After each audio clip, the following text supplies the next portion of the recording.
Alors après Christina Cordula, j'ai la chance de recevoir une autre voix qu'on peut reconnaître entre mille. Un homme qui depuis 50 ans écoute des disques et en fait des chroniques. Il le dit, il n'a fait que ça, écouter et chroniquer. Et aujourd'hui, il nous propose la discothèque rock ultime. Bonjour Philippe Manœuvre. Bonjour Thomas. Merci beaucoup d'être là ce matin. En fait, ce livre, vous l'avez commencé il y a 20 ans en sortant une première discothèque idéale. Et puis vous l'avez peaufiné, modifié. Vous avez retiré des trucs trop pointus pour ne garder que voilà, les 166 meilleurs disques. Et ce titre, ce tri, vous dites qu'il n'a pas été fait par vous, mais par le public. En fait, vous avez gardé les plus grands succès. Voilà, j'ai regardé les plus grands succès des groupes. Et parce que moi, j'avais fait mon premier livre en 2005.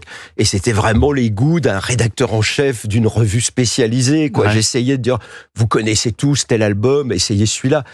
Et les gens s'étaient plaints. Voilà, beaucoup de gens s'étaient plaints que leur groupe préféré, ça soit pas l'album le plus populaire. Et ça s'était très bien vendu quand même. Et ça s'était très bien vendu. Oui, oui, on avait quand même été pas loin de 100 000 exemplaires à l'époque. Donc là, par contre, je me suis dit, alors vraiment, cette fois, la liste, c'est le public qui va la faire. Ouais. Et moi, je me plie au goût du public. Et alors, votre toute première chronique musicale, il y a 50 ans dans Rock & Folk, elle était consacrée à cet artiste.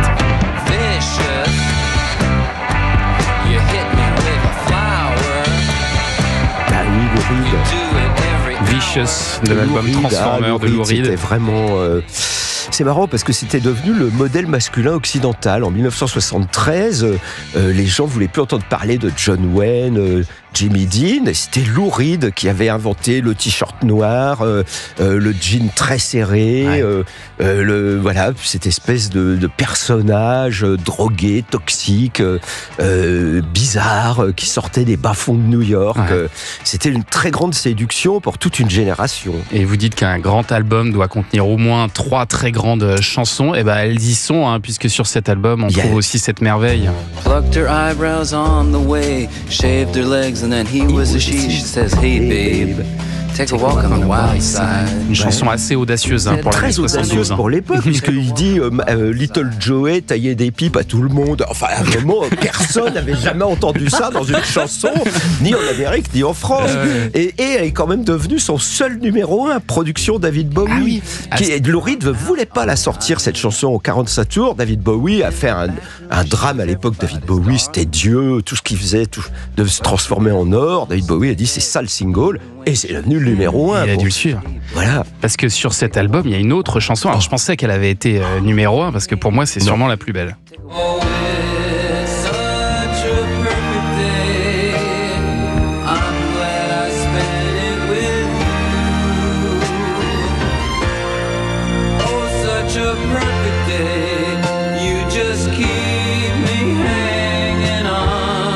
Ça, c'est bizarre. C'est des chansons qui mettent 30 ans à être perçues comme des phénomènes.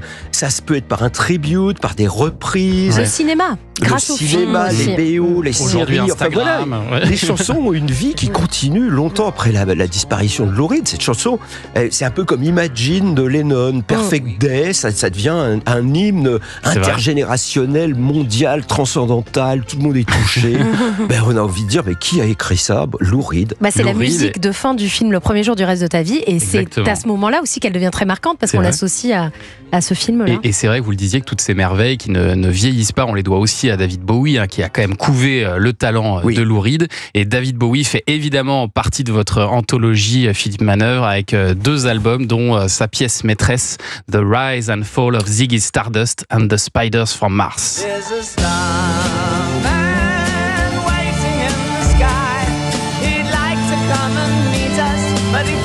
Un album toujours cité dans les classements des 10 meilleurs disques de tous les temps. Voilà, mais qui s'est beaucoup moins vendu que l'autre, Let's Dance. Let's Dance, c'est le colossal succès mondial de David Bowie. Si les gens vous disent j'ai un disque de Bowie, ils ont Let's Dance. Mais est-ce que vous croyez au chef-d'œuvre intemporel? Est-ce que vous pensez que si cette musique était sortie aujourd'hui, elle aurait eu le même impact, le même écho? Oui. Non, mais c'est les chansons, elles nous touchent, elles nous font vibrer, elles résonnent. Les mots, on les perçoit différemment suivant notre situation. Et bon, pour beaucoup de gens, David Bowie, c'est Let's Dance. Ceci dit, quand on étudie ses ventes, les ventes de Let's Dance, elles sont bloquées. Alors que Ziggy Stardust, tous les ans, il y a 100 000 personnes qui vont racheter ça parce que le vinyle est revenu. Ouais. Le vinyle est de retour. Si vous allez dans les magasins de disques, moi je dédicace chez Gibert samedi, il y a un énorme rayon vinyle colossal. Ouais, Voilà, oui. Et c'est devenu un objet de déco. De ces tubes qui reviennent quelques années plus tard, c'est le cas aussi de cette chanson de Kate Bush.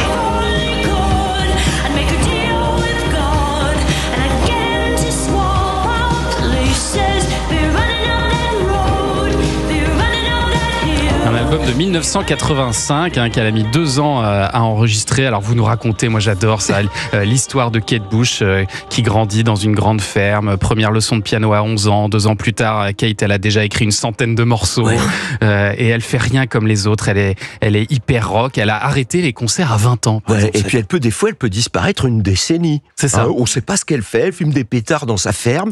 Et puis après, elle repart. Elle fait un concert. Elle peut refaire un concert. Elle a fait un remix de Running Up That Hill pour les Jeux Olympiques à Londres. Donc elle n'est pas inactive, mais elle prend son temps, elle fait ce qu'elle veut. Kate Bush, une chanson qui est devenue la plus streamée au monde grâce à la série Stranger Things. Hein, mon fils a découvert Kate Bush, il a 12 ans, il a découvert Kate Bush et il préfère Babouchka maintenant. Non mais preuve que les grands tubes ne meurent jamais. Tubes. Et on en a la preuve dans ce livre magnifique, La discothèque rock ultime. On va continuer à feuilleter ce bouquin avec Philippe Manœuvre dans un instant. À tout de suite sur Europe 1. Vous écoutez Culture Média sur Europe 1, 9h30, 11h avec Thomas Hill. Et ce matin, Thomas, vous recevez Philippe Manœuvre pour son livre La discothèque rock ultime. Publié. Il n'y a que lui qui sait le faire. Bien, Philippe Manœuvre. C'est publié aux éditions Hugo de Singe et c'est vraiment un très bel objet.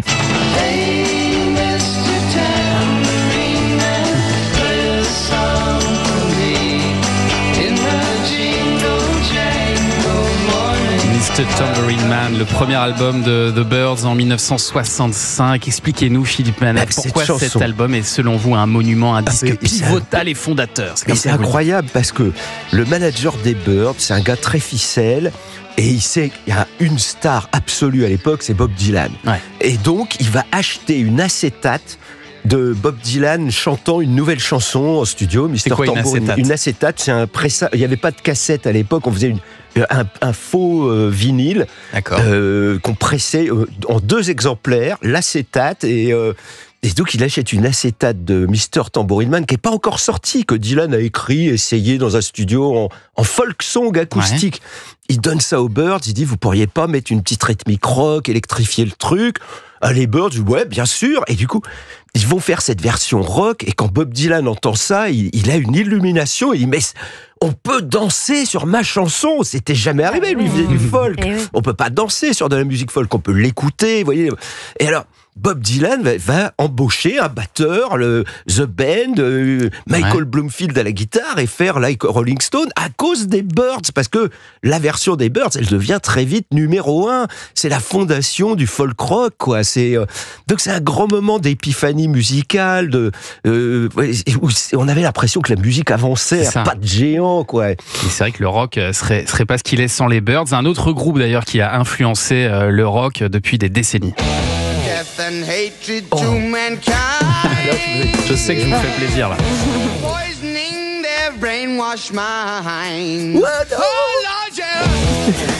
War Pigs de l'album Paranoid des Black Sabbath. Et ce qui est intéressant, c'est qu'il montre que même les critiques de rock peuvent se tromper et ne pas tous comprendre la musique de leur époque. Quand cet album est sorti, il y a eu un schisme. Il y avait des critiques de rock qui commençaient à être un peu âgés, qui étaient là depuis les années 50.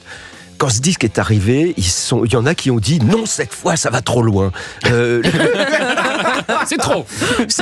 Et aujourd'hui, on considère que cet album Paranoid, c'est l'invention du heavy metal, de Gojira, de tous ces thèmes un peu barbares, cette espèce de délire violent qui rappelle Wagner ou Beethoven pour les anciens connaisseurs de la musique classique. Et ça va plaire plutôt aux ados en fait. Voilà, et les ados, dont moi je faisais partie en 1969, on a eu une épiphanie, personne aimait ce groupe, sauf nous, c'était notre groupe, quoi.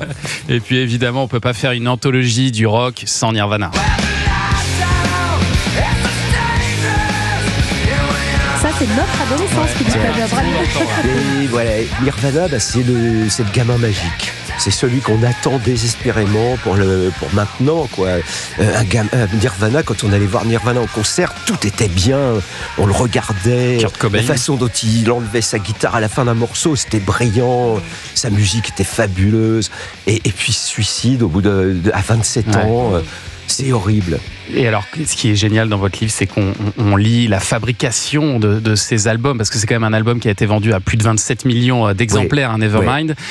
Et vous nous racontez toute sa fabrication qui n'a pas été simple, parce que Kurt Cobain, il avait visiblement autre chose à faire. Hein. Il voulait pas faire trop de prises, ça l'embêtait en fait tout ça. Oui, parce que les plus grands, Bob Dylan ne fait jamais plus de 2 prises. Il veut que quand il chante, les musiciens soient sur le coup, au taquet. On va pas recommencer indéfiniment. Il veut transmettre une émotion. Et Kurt Cobain, il s'inscrit dans ce genre d'artiste. Il vient au studio, il est tendu, on peut pas lui parler. Il avait des attitudes terribles, mais il faut le comprendre. Il va délivrer un truc immortel. Et donc, il veut pas faire plus de 2 prises. Il veut pas recommencer 20 fois. Il veut garder l'émotion du début. C'est très respectable. Et évidemment, la mort de Kurt Cobain, ça marque la fin du grunge. Et alors Nirvana laisse alors un grand vide, un espace pour un nouveau cri de jeunesse. Je pense que vous l'avez écouté beaucoup, ça. Oh là là, j'ai saigné cet album. Il était rayé à force de l'écouter. Mais ça, No Doubt, le ska punk. Je me souviens des concerts à l'Olympia, mais c'était tellement fabuleux ce groupe. Ils avaient alors tous ces albums, l'album de No Doubt, il y a 3 singles, il y a 3 morceaux imparables dessus. Il y a Don't Speak, It's Just a Girl, et puis il y en a un autre. Donc c'est vraiment des disques. C'est pour ça que c'est des disques qui vont se vendre à 27 millions autour du monde, et avec quand même 4 disques qui vont aller jusqu'à 50 millions. Wow. C'est Thriller de Michael Jackson, les Eagles, Hotel California, ou le Best of Eagles qui est à 55 millions. Et puis AC/DC, Back in Black. C'est les 3 albums qui ont dépassé les 50 millions de copies monde. Mais des vraies copies décaissées, pas des ordinateurs qui tournent la nuit sur Spotify, des vraies copies vendues. Vous disiez que Kurt Cobain était en studio, il faisait que 2 prises. Est-ce que vous pensez que ces artistes-là, Kurt Cobain, Gwen Stefani, ils avaient conscience qu'ils étaient en train d'enregistrer des choses qui allaient devenir mythiques ? Non, jamais. Non, jamais.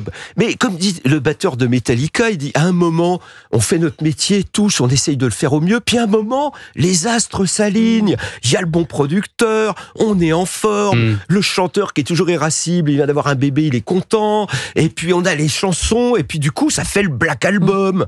Et du coup, c'est plus la même histoire. On se met à passer à la radio, quoi. La discographie rock ultime de Philippe Manœuvre, c'est publié aux éditions Hugo de Singe. On en reparle dans un instant, et on va parler aussi série avec Héloïse Goua ce matin. La saison 3 d'Hippocrate, j'arrive pas à m'en remettre. Elle est fan. Tout de suite sur Europe 1. Attention, dans moins de 30 minutes, vous allez pouvoir jouer au Top Jeu Europe 1.